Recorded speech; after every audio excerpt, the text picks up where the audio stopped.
Hello second years, welcome to your final biopsychology video. This one is about Ultradian rhythms. So we've looked at circadian around 24 hours, you've looked at infradian over 24 hours, and now we're looking at Ultradian rhythms under 24 hours. These rhythms can also be controlled by endogenous pacemakers and exogenous site gabers to a certain extent.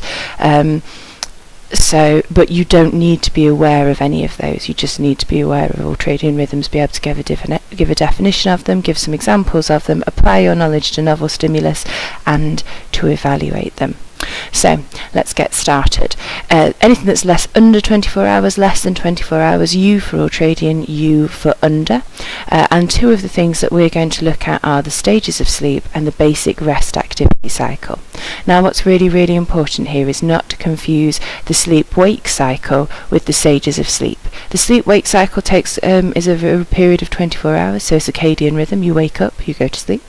The stages of sleep happen within sleep, and one whole sleep cycle can take around 90 minutes.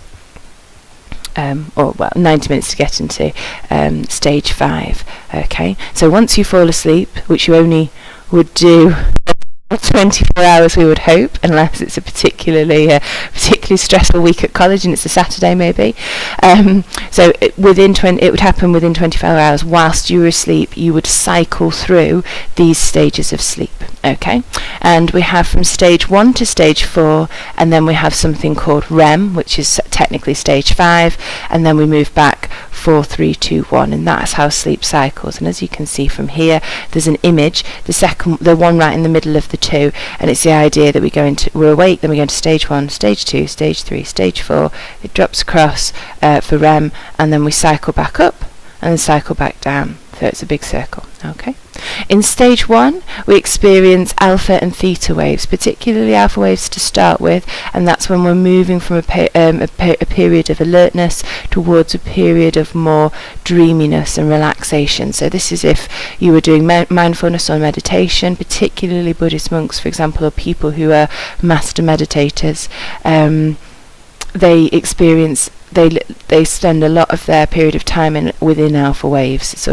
It promotes those alpha waves, which are very calming, relaxing, soothing, just as you're gently drifting off. And theta waves as we move towards sleep, which takes on average about 7 minutes. Now it might not feel like that to some people as they're starting to fall asleep. It might feel like a lot longer, but the move from alpha waves to theta waves in stage 1 is there, and you have period of dreaminess and kind of experiences. You also have hypnagogic, I'll spell that for you in class, remind me, hallucinations, gogatic, there we go, hypnagogic, hallucinations, which is where sometimes you think you hear somebody calling your name or ringing the doorbell or anything like that.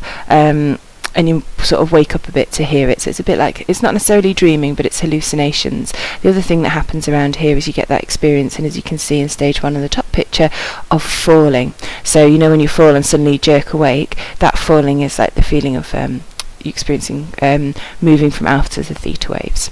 Then stage 2, you're for about 15-20 minutes up here, and that's considered very, very light sleep, and this is where we experience a really unique brainwave pattern called sleep spindles, and that's how we can tell how somebody moves from stage 1 relaxed to stage 2 sleep spindles, because immediately on any EEG you see very different and unusual patterns. And if you have a look on where it says stage 2 in the middle, you can see, so it's kind of they're sort of normal-ish, and then there's suddenly a big spike and then normal again.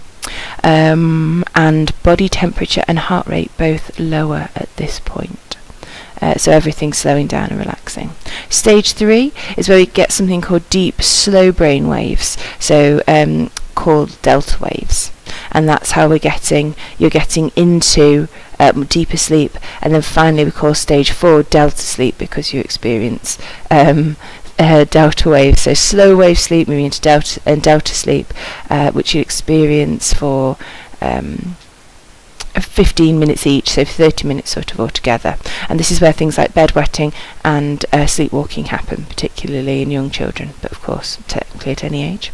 And then you go on stage 5, which is REM, which is rapid eye movement, and this is where dreaming occurs. So I don't know if you've ever looked at someone, it might be worth YouTubing it or watching someone when they're asleep. You can see their eyes moving under their eyelids, so moving backwards and forwards.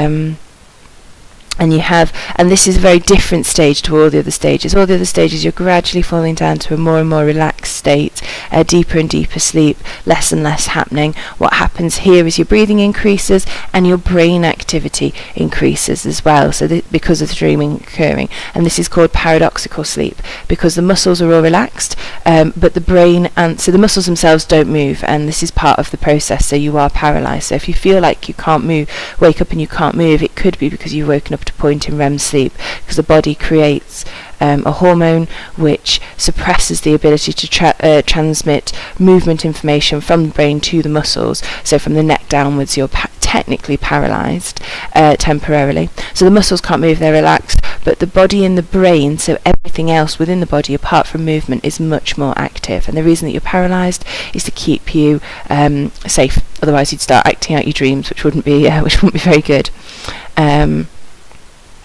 And generally we hit REM sleep about 90 minutes in, and you'll find that at first it's quite a short stage of sleep. Then you'll go 1, 2, 3, 4 into REM, and then it'll be a short cycle of REM before you go 4, 3, 2, 1, and then you go 1, 2, 3, 4 back into REM, and the second REM sleep will be longer.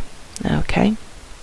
So that's everything you need to know about REM. It's in a big cycle. So that's it takes about 90 minutes to get to REM sleep, and then cycle back out. So that is a stage of sleep. So therefore, it's an ultradian rhythm, much shorter than under than 24 hours. So definitely not a circadian rhythm. And then we have a similar sort of stage of cognitive awareness, and this is in the basic rest activity cycle, BARC, and this was something that was found by a psychologist who suggests that for 90 minutes, if you have a look at the third image at the bottom, we have 90 minutes where we are very active. So you have cognitive arousal, high performance, and you peak within the middle of the 90 minutes, and then you start to your ability starts to decrease because of stress, and then you have like a healing response, a period of time where for 20 minutes where you should pause, and there it says an ultradian healing response.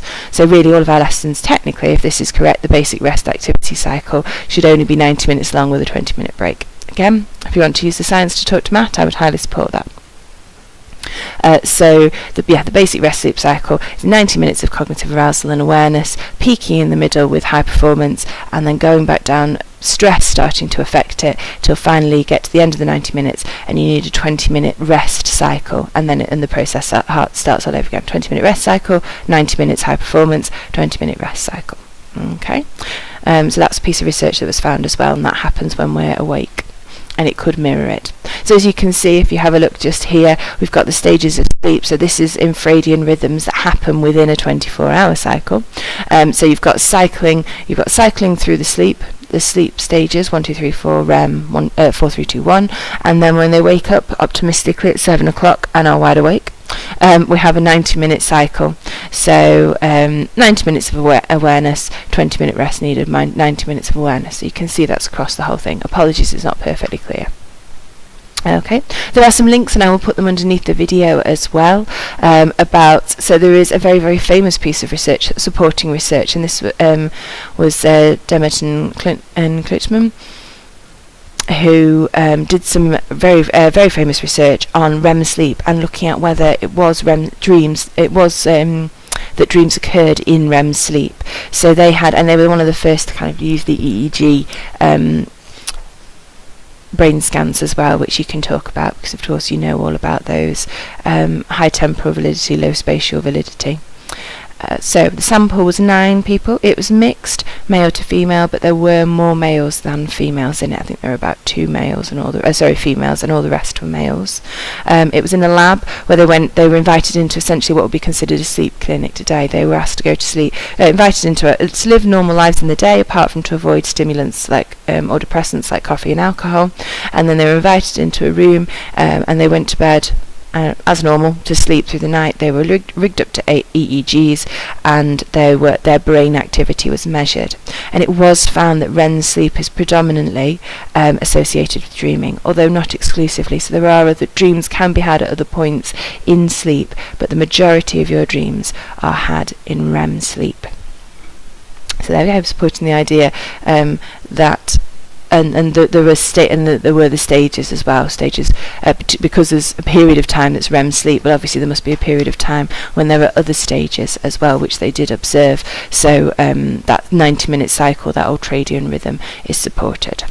A practical application is that we can develop support around sleeping disorders. For example, a good example would be narcolepsy, and our knowledge of the stages of sleep helps us understand narcolepsy a little bit better. So narcoleptics generally fall straight into REM sleep when they fall asleep. So they will people with narcolepsy are people who will experience periods of extreme tiredness throughout the day, so not just sort of feeling a little bit drowsy, but to the point where they won't be able to stay awake, and they'll suddenly fall asleep in the middle of the day. So and they have something called cataplexy, which is where as we talked about in REM sleep, the body paralyzes from the muscles down. That's something that they have. So they could be stood up talking to you, and all of a sudden they'd fall into sleep, and their body would paralyze and they'd drop to the ground because all of their muscles had stopped working. So it's quite extreme. And they did find that people with REM sleep, narcolepsy, fell into REM sleep almost immediately when they fell into sleep, which would explain why they experienced cataplexy, because they fall into REM sleep and their body paralyzes it straight away. So we can explain some elements of narcolepsy due to our knowledge of REM sleep and the stages of sleep.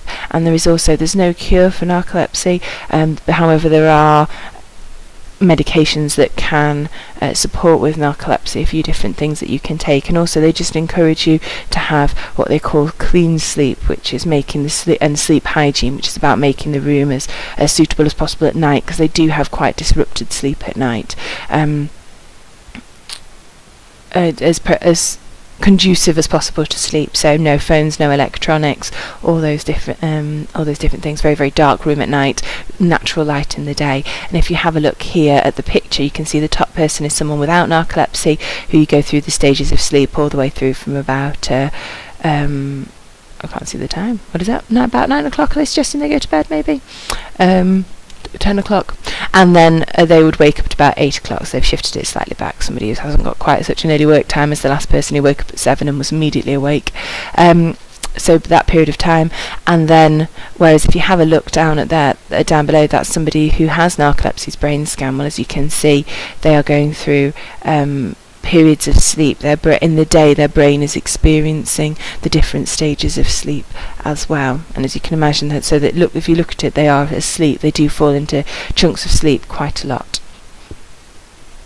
So there we go. That's practical application, and of course, it does help us understand and explain narcolepsy. The problem with a lot of the research, particularly the most significant research, that it is that stages of sleep rely on is flawed in some ways. So very small sample size, predominantly male, which we call something called androcentric, which we'll be looking at in gender bias.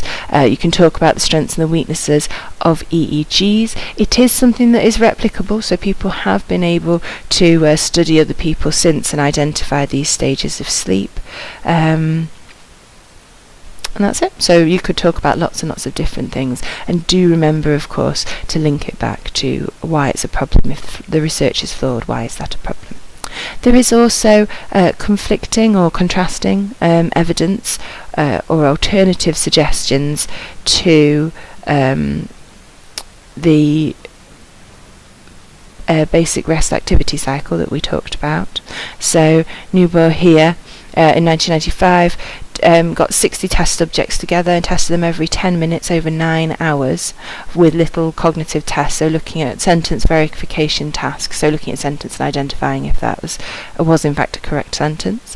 And and they also provided ratings of alertness and mood, and he didn't find any evidence to suggest there was a 90-minute period or change in any of those variables, so cognitive alertness measured by a concrete test, their own personal measure of alertness, or mood. So he found no evidence there was a 90-minute cycle, or there was a peak period of 90 minutes where people were awake.